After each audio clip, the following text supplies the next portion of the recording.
বিহু অসমৰ জাতীয় উৎসৱ আৰু অসমৰ তিনিটা বিহুৰ ভিতৰত বহাগ বিহু বা ৰঙালী বিহুৱেই প্ৰধান। বহাগ বিহু চ'তৰ সংক্ৰান্তিৰ পৰা আৰম্ভ হৈ বহাগৰ 6 দিনলৈ মুঠ 7 দিন পালন কৰা হয়। এই 7টা বিহুক সাত বিহু নামেৰে জনা যায়।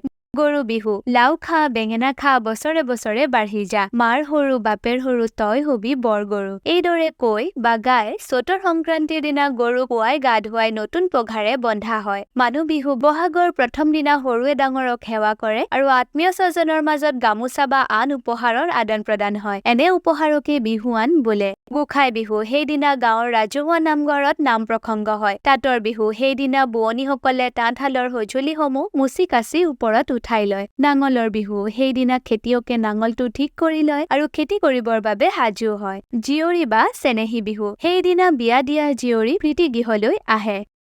চেৰা বিহু বা এৰা বিহু, বহাগ বিহুত ডেকা গাভৰুৱে নাচি বাগি ভাগৰি পৰে আৰু সপ্তম দিনা অতি আদৰৰ বিহুটিক সমাপ্ত ঘটায়। তেন্তে আজি কি শিকিলা?